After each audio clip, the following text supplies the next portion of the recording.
Now, as many of you are aware, when this pandemic started, our plans were dashed for a normal wedding. We gathered in the great room of our house with only 10 people, and Sam and Levi were married on that special day. And it's hard to believe it's already almost 2 years.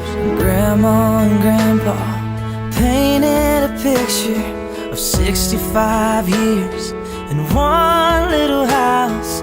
More than a memory, more than saying I do. Kiss you good nights and I love yous. Levi, you first came into my life on an ordinary Wednesday evening after track practice over 4 years ago. Much has changed in those 4 years, yet through it all, I am thankful to see how God's hand has been so apparent in bringing us together, and how He used triumphs and trials to make us even closer as a couple.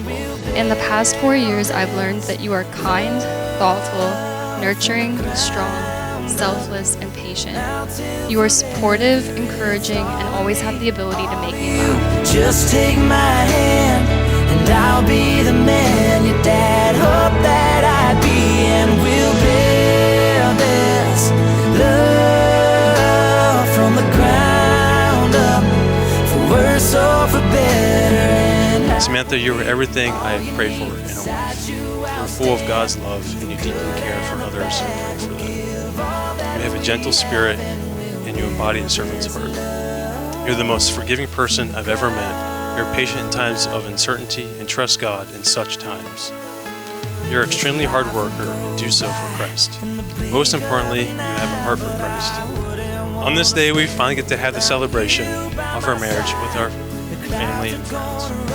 And before then, we get to renew our vows. Our beautiful baby looks just like you, and we'll build this love from the ground up, now till forever. It's all of me, all of you. Just take my hand, and I'll be the man your dad hoped that I'd be. And this service tonight is a renewal of vows. Levi and Sam are not getting married, but they are confirming their love and commitment to one another. This ceremony is going to be very similar to their wedding, kind of like a reenactment to some degree, so that all of you may enter into this happy experience that we missed a year ago. Samantha, I vow to take care of you when you are well and when you are sick. I vow to continue to love you in all hardships, and that God will be our God through times of trial. I vow to continue to protect our covenant marriage and never let anything corrupt it. I vow to continue to turn to God's grace and not my own wrath when we wrong each other. I commit to loving you despite our circumstances. I promise to have fun with you and laugh with you. I promise to never stop pursuing you and seeking to understand you. God helping me, I promise to keep Christ at the center of our marriage and pray that He will always be the foundation of our covenant.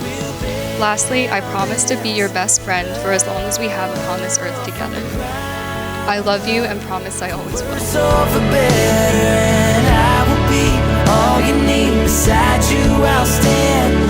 It's my joy and privilege to present to you Mr. and Mrs. Levi and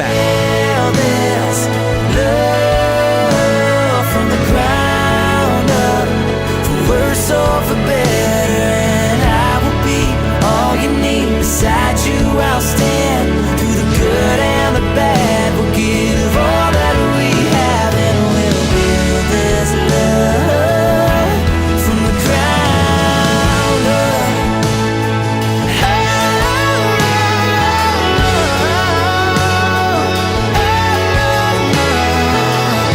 While I could talk about the funny moments and the good times with Levi all day, I think the real bonds came through with our pursuits to become more like Christ each and every day. We would often talk about our struggles and our wonders of what is right, sharing verses and thoughts to keep each other focused on God's will. You're the perfect guy for Sam. I've never seen Sam more happy, more sure about anything in her life, and it is truly an honor to stand beside both of you today. So and just celebrate everything that God's done in your life.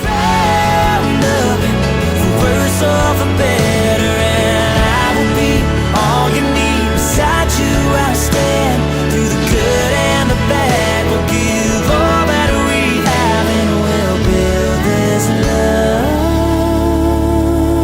may you both live lives of love and truth, and may that bound across the infinite shore of eternity. To Sam and Levi, cheers.